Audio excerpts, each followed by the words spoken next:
স্যারজি, কি হচ্ছে? আপনি এমার্জেন্সি বললেন, ডেকে পাঠালেন। আপনি তো বলেছিলেন আমাকে পিক করে নেবেন। কি হয়েছে?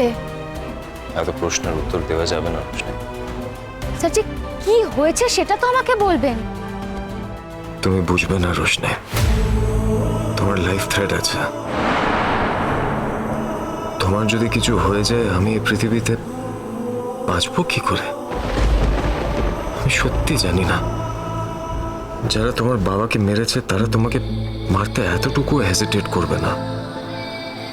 তুমি একটা মেয়ে, তুমি ওখানে একা থাকবে। আদিত্য তো তোমাকে সব সময় নজরে রাখতে পারবে না।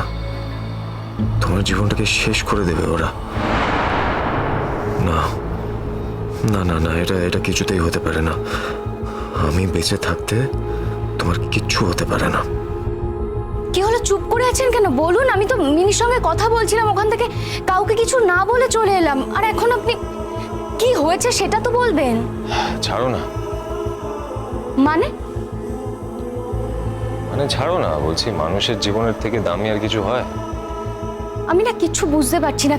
কার জীবনের কি হয়েছে সেটা তো বলবেন। তুমি আমাকে ভালোবাসো তো? স্যারজি, সকালবেলা কিন্তু এই নিয়ে অলরেডি আমাদের মধ্যে কথা হয়ে গেছে। আর তাছাড়া আমি তো আপনাকে বলেছি যে আমি সব সময় আপনার পাশে থাকবো। আপনার কোনো বিপদ হলে, আপনার প্রয়োজনে আমি আছি আপনার পাশে। শুধু বিপদের সময় নয়, প্রয়োজনে অপ্রয়োজনে সব সময় আমি তোমাকে চাই। এসব কি বলছেন আপনি? সেই একই কথা বলে যাচ্ছেন। আপনার মাথায় সেই একই কথা ঢুকে আছে। সকালবেলায় এত কিছু বললাম, তারপরেও আপনি আমাকে ডেকেছেন এই কথাগুলো বলার জন্য। স্যারজি, আমি লাস্ট বারের মতো আপনাকে বলছি, এই বিষয়ে আমি আপনার সঙ্গে আর কোনো কথা বলতে চাই না। তুমি আমাকে বিয়ে করতে চাও?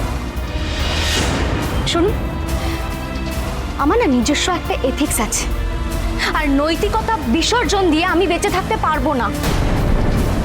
তাই আপনার এই কথাগুলো আমি মেনে নিতে পারবো না আমি এগুলো করতে। একটা মানুষের জীবনের থেকে তোমার নৈতিকতা বড়? না, আমি ঠিক বুঝলাম না। আপনি কি বলতে চাইছেন? আপনি বলতে চাইছেন যে আমার সঙ্গে বিয়ে না হলে আপনি মরে যাবেন?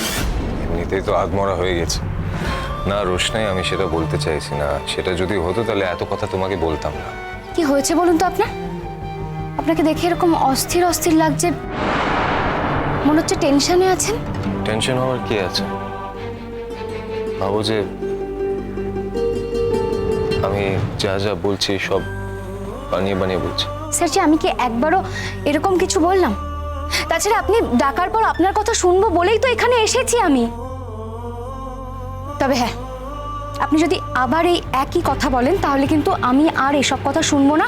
আর নতুন করে আমার আপনাকে কিচ্ছু বলার নেই। রোশনাই সোম থেকে রবি প্রতিদিন রাত 10টায় স্টার জলসায় ও জিও হটস্টারে।